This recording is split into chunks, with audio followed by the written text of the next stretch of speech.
I tried to show my young daughter 8½. She's now 17. At the age of 16, I said, I have to show you 8½, because it's very important to me in 1963 when I first saw it.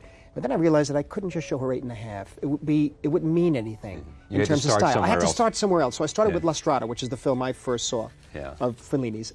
Well, I remember seeing the film, of course, when I was about 12 years old. Yeah, and at that time it was shown in theaters in America, dubbed in English, just like a regular film, because you had Anthony Quinn in the picture and Richard Basehart, and in a sense, it's the poetry of the picture, the warmth, the power of it.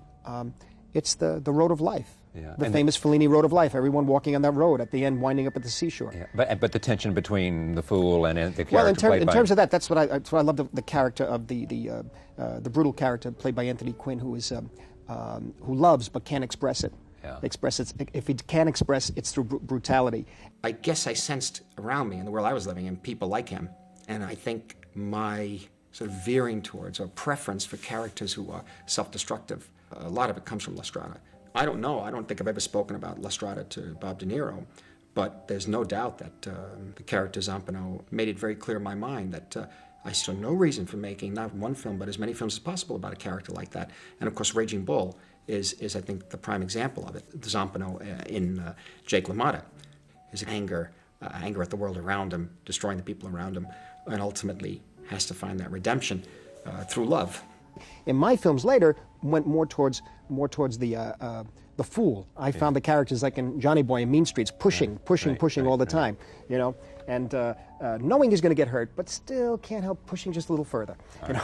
One other key element. This is a good example of the close collaboration between Fellini and his director of photography, Martelli, who had done Vitelloni and Variety Lights. I think it's important because it begins a kind of magical, I guess in novels they call it magical realism. This has that. Not exactly as in a literary sense, but he could go anywhere visually with his movies. And I get you, this is indicated in this movie, not in Vitelloni, but in this one. And then in Cabiria, it gets more level, but by the time he's in La Dolce Vita, it's flying into another area, and then finally he lands on Mars with 8½.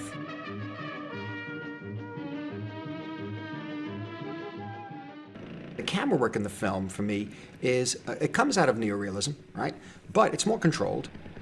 The lighting is more sophisticated. He's using actors mixed with non-actors, there's no doubt about it, in the style of neorealism.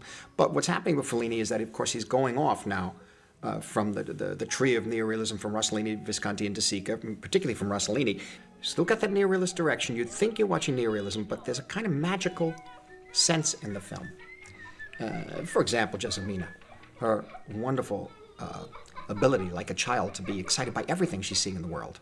She runs into that farmhouse while they're having the wedding outside, I think, and there's the poor disabled child in bed, like something out of a Vermeer painting.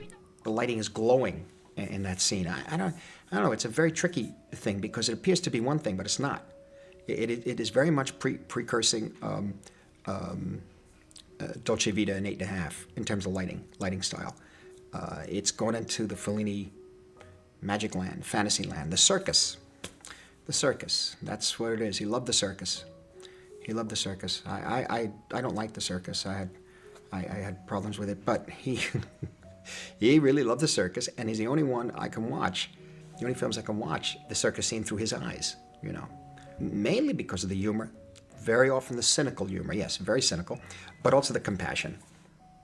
I think it relates directly to the Franciscan element in neorealism.